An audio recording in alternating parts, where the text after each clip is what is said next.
Hello and welcome. This is more than a presentation, it's an invitation. Whether you're here feeling overwhelmed, unsure, a little stuck, or maybe just curious, know that this space is for you. We're going to explore something most of us aren't taught: how to live a life that truly feels like ours. Not one shaped by expectations, or old stories, or pressure to perform, but one that's grounded in who we are, what we value, and what actually brings us joy. And if that sounds simple, it's because it is, but it's not always easy. That's what we're here to work through together today. So grab a journal, and let's make some magic happen together. So who am I to lead this conversation? I'm Tanya Hicks, a registered counselor, a mindful yoga instructor, a qualified practitioner in clinical hypnotherapy, master NLP, and modern psychology. I'm also an award-winning social impact leader and the founder of Neurodivergent Empowered and Sparkly Aliens Inc. But beyond the credentials, I want to tell you what matters more. I spent a big part of my life trying to build what I thought was the right kind of life. I followed the rules. I was high-achieving. I kept everything polished on the outside. And yet, I was quietly falling apart on the inside. I'm also autistic and ADHD, and like many of us, neurodivergent or not, I had absorbed the message that being different meant I needed to try harder, mask more, and never stop pushing. The problem is, when you try to build a life that's impressive instead of one that's authentic, you end up exhausted. Eventually, I decided to stop performing and start over. To build something that actually worked for me. Not just professionally, but emotionally, physically, relationally, spiritually. That's what this presentation is about. It's about your chance to do the same, not from a place of self-criticism, but from self-curiosity and self-honor. Let's start with a question that might feel a little uncomfortable, but is also incredibly powerful. Does your life feel like it belongs to you? Or do you sometimes feel like you're living according to someone else's plan? Think about that for a moment. Was the career path you chose truly what lit you up, or what made sense to others? Are your daily routines grounded in what feels nourishing, or what looks productive? Are the relationships in your life rooted in mutual understanding, or obligation? You see, most of us are handed a blueprint very early on. It's invisible, but very real. It says, check mark go to school. Check mark get a stable job. Check mark work hard. Check mark settle down. Check mark own a home. Check mark keep climbing. Check mark eventually, be happy. But here's the thing, that script wasn't written with your nervous system in mind. It didn't account for your values, your personality, your body's rhythms, your unique way of being in the world. So we follow it. We build lives that look good. But inside, they feel misaligned. And if you've ever thought, why do I have everything I'm supposed to have, and still feel like something's missing? You are not alone. That's the crack. And that's also where the light comes in. Woman in lotus position, pause, take a deep breath in. Exhale. You don't have to fix anything right now. We're just becoming aware. That's always step one. Let me tell you a story. For years, I thought I was doing everything right. I built a business, raised a beautiful child, became a leader, collected awards. To most people, it looked like I was winning. But inside, I was losing connection with myself. I was constantly trying to meet other people's expectations, trying to be what others needed, what systems demanded, what leadership looked like. It took a simple moment to shake me awake. I was watching my son, who is autistic, like me, sitting cross-legged on the floor. He was humming and arranging his toys in perfect little rows. There was so much joy in that moment, so much freedom, and I suddenly realized, he was living in his truth. And I wasn't. That was my turning point. The moment I knew I couldn't keep living in a house I'd built for other people's comfort. I needed to make a home for me. One that honored my body, my brain, my values, my spark. And that's when I began my reset. Not a burnout-fueled collapse, but a deliberate realignment. Here's something we're not told often enough: living authentically is not a luxury. It's not self-indulgent. It is fundamental to your well-being. When you live out of alignment, in a job that drains you, in relationships that suppress you, in routines that ignore your nervous system, your body knows. It shows up as low-grade fatigue you can't explain, anxiety that feels out of nowhere, snapping at loved ones, forgetting simple things, losing the sense of who you are. But when you begin to align, even in small ways, something powerful happens. Your body softens, your breath slows, Your voice returns. Because authenticity creates ease. Not because life becomes perfect, but because you're not pretending anymore. You're no longer using energy to perform. That energy comes back to you, for healing, creativity, connection, joy. Now I want to guide you into a gentle moment of reflection. We've all had experiences where something in our life just didn't feel right. Maybe everything looked fine, but internally, there was friction. Dread, numbness, exhaustion. These are what I call the cracks in the blueprint. The places where the version of life you were building no longer fits the truth of who you are. And cracks aren't problems, they're invitations. They say, something here isn't aligned. Let's look closer. Let me give you some examples. Maybe it's a job that pays well but costs you your health. A friendship where you keep shrinking to stay accepted. A daily routine that looks productive but leaves you feeling empty. Sometimes the cracks are loud and chaotic, burnout, breakdowns, blow-ups. Other times, they're quiet, a whisper of, "Is this really it?" at the end of a busy day. Here is your activity prompt. Take 30 seconds. Grab a pen or open your notes app. Ask yourself, where in my life do I feel stuck, drained, or like I'm hiding part of myself? What areas feel like they're asking for change? Just notice. You don't need to solve anything today. We're just tuning into the parts of your life that are ready to shift.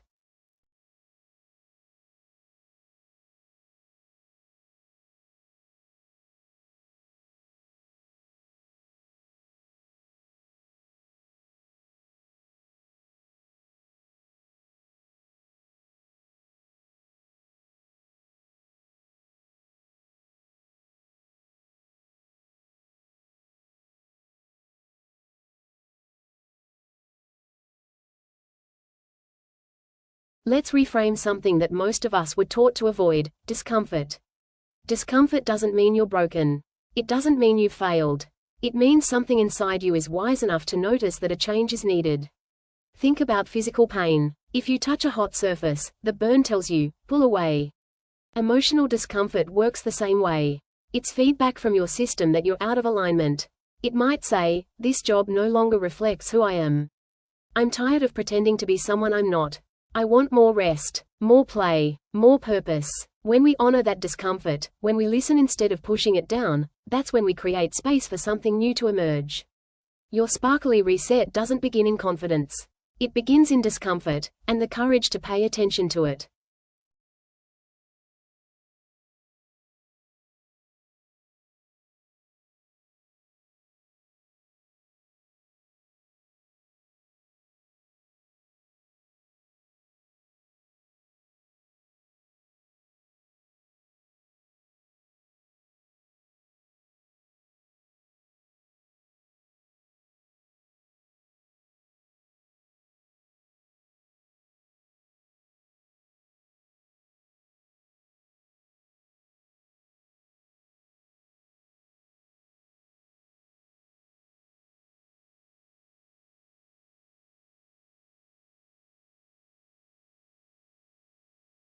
Let me introduce you to the 3 core themes of this reset, what I call the sparkly reset philosophy.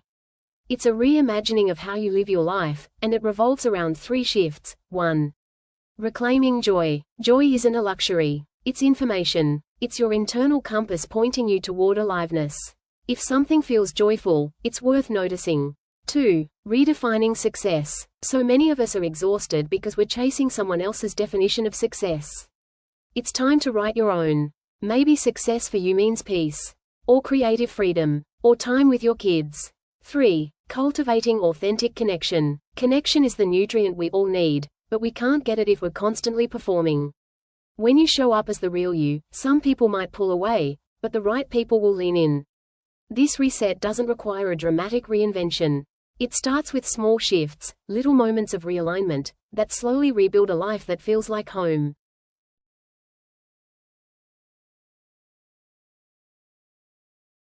Let's talk about joy, and why most of us don't trust it. We've been conditioned to believe that joy is something you earn, after the work is done, after you've been productive enough, after everyone else is happy. But joy isn't a reward. It's a roadmap. Joy is your body saying, yes, more of this. Let me tell you something personal. I used to believe joy was optional. That my job was to survive, be strong, and hold everything together for everyone else. But I was breaking inside. My spark was dimming, so I started doing small things, things that felt joyful for me. Surfing in the early morning. Yoga without trying to perfect anything. Dancing barefoot in my living room. And in those moments, I began to feel alive again. Here is your activity prompt. Close your eyes if it feels safe. Think back to a moment, big or small, when you felt truly joyful. What were you doing? Who were you with? What did your body feel like? Joy isn't childish or irresponsible. It's one of the most grown-up things we can choose. Because joy doesn't just change our day, it changes our brain, our body, our relationships, and our future.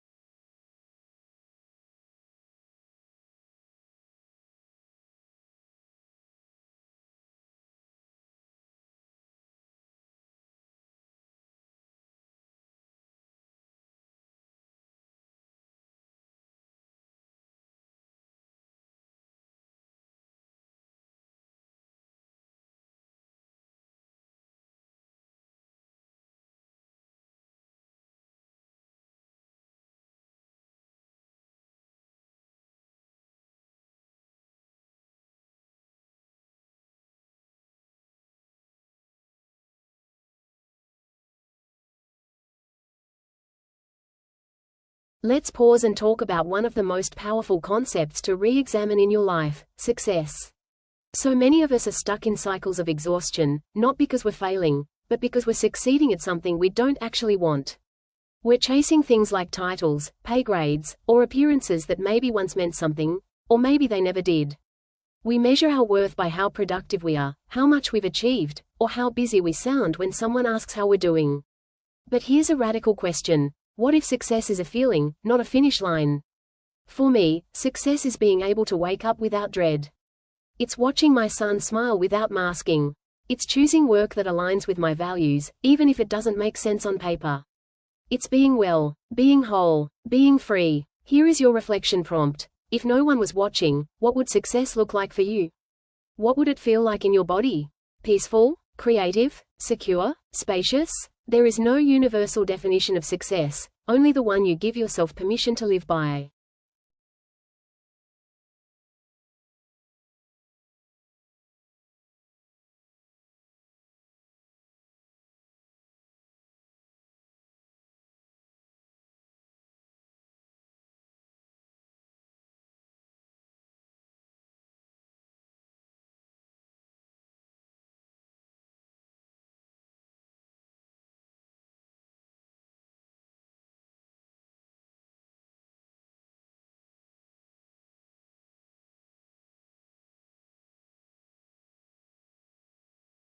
Let's talk about one of the most difficult, but transformative, parts of this reset: relationships.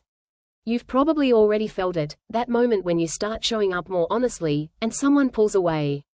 It hurts. And it's also normal, because authenticity acts like a filter. As you start removing the mask, saying what you mean, living in your values, you'll notice two things: some connections fade. Other connections deepen in ways you never imagined. I've had to grieve friendships I thought would last forever, but I've also built new ones that feel like oxygen. Authentic relationships don't require performance. They're grounded in reciprocity, respect, and presence. And yes, it's scary to show up as yourself. But it's also the only way to find people who actually love you for you.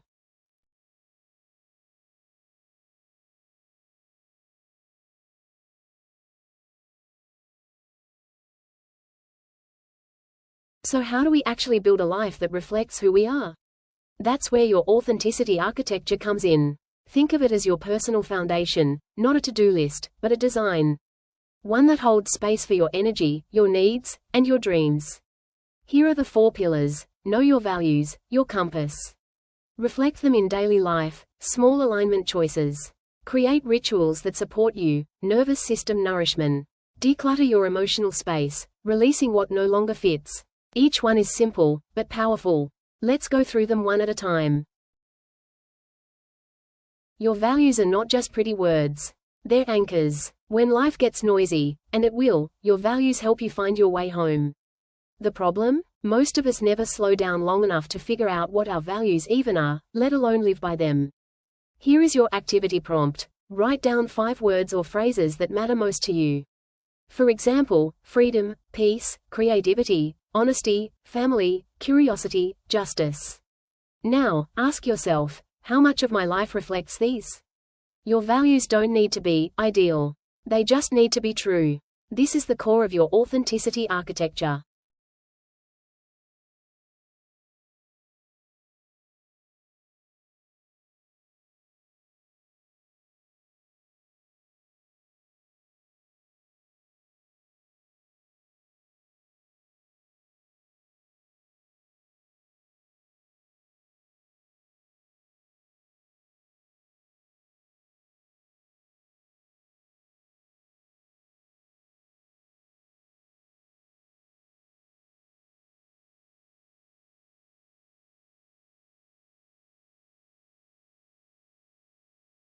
This is one of my favorite parts, and one of the most misunderstood.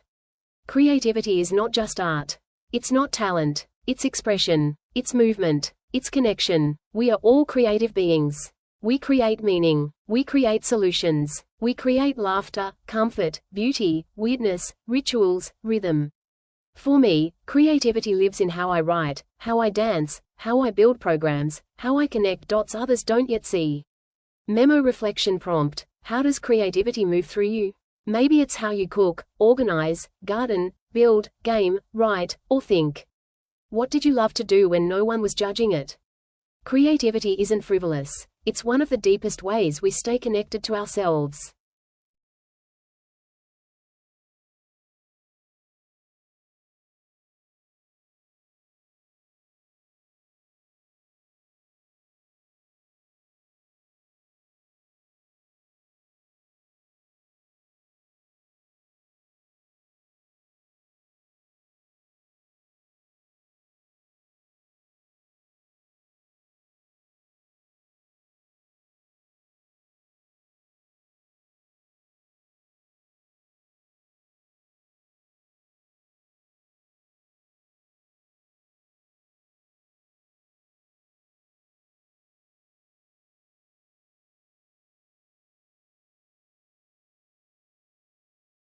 Let's make it practical. You've written your values. You've tuned into your creativity.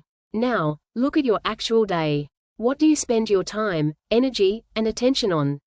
Memo activity prompt. Take a typical weekday. What fills your morning? What do you prioritize? What gets squeezed out? Now ask, does this reflect what matters most to me? Don't beat yourself up. This isn't about perfection. It's about noticing. Noticing is the first step to reclaiming your time, your energy, and your rhythm.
We all need stability, but many of us are stuck in routines that drain us, not restore us.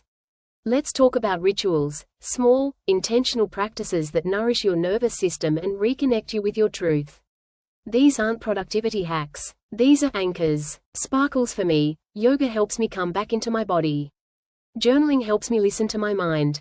dancing, walking, even breath work, all rituals. Memo suggestions: tea in silence. Breath in bed before your phone.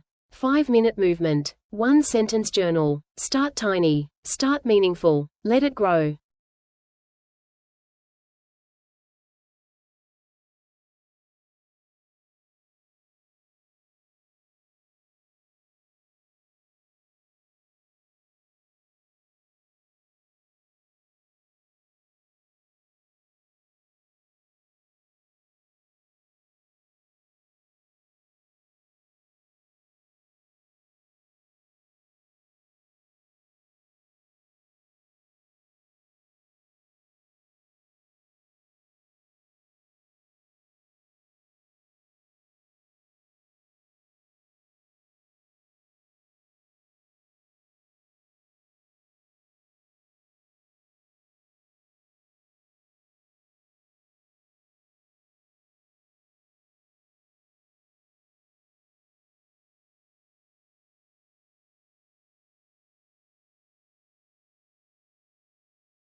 This one's tender, but necessary. You can't build an authentic life if you're still weighed down by things that don't fit you anymore. That might be a belief that you always have to be strong, a relationship that no longer feels mutual, a habit that numbs more than it heals. Here is your reflection prompt. What in your life feels heavy? What have you been carrying that was never really yours? You're allowed to outgrow things. You're allowed to release with love. This creates room for the new.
Your sparkly reset doesn't require a leap.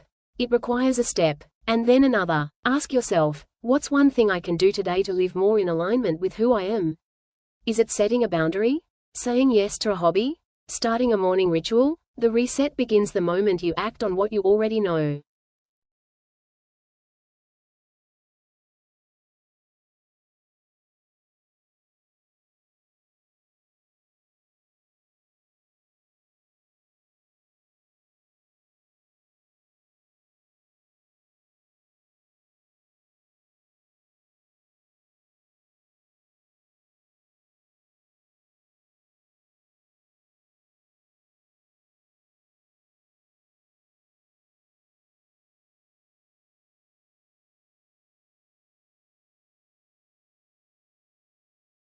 One of the most powerful things I've learned is this: healing isn't just personal. It's relational. We don't become ourselves in isolation, we become through connection. Find people who reflect your light, who challenge you to stay true, who remind you that you don't have to earn rest or love. Community changes everything. And if you don't have those people yet, you're allowed to start seeking them today.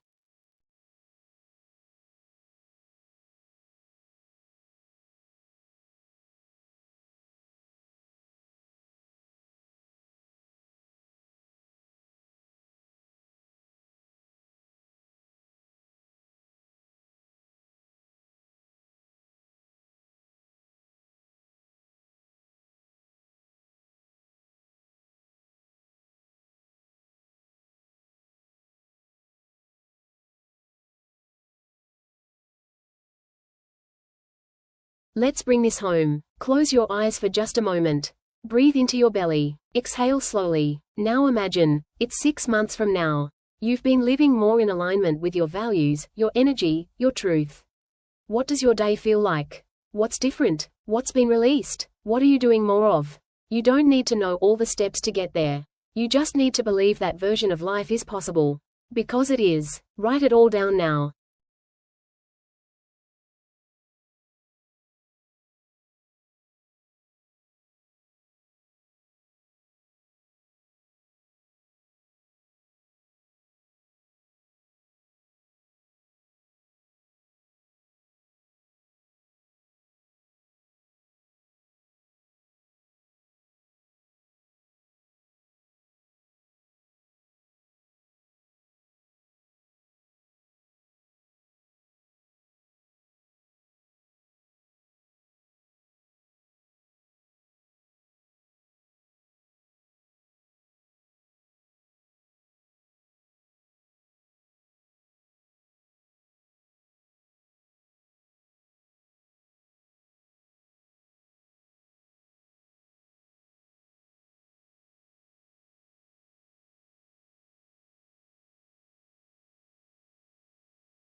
You don't need to overhaul your life overnight. You don't need to have it all figured out. You just need one moment of honesty. One brave decision to choose yourself. That's where it begins.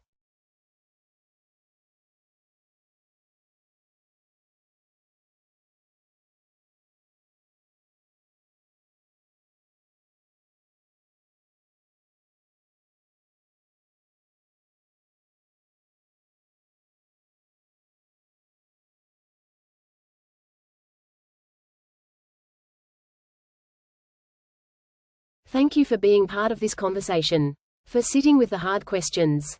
For showing up. If you want to go deeper, you can explore more at www.thesparklyalien.com and www.neurodivergentempowered.com. Whether you continue this work with me or not, I want you to know, Sparkles, you are not broken. Sparkles, you are not too much. Sparkles, you are not behind. You're simply ready to live your life, on your terms. Let it be joyful. Let it be real. Let it be sparkly.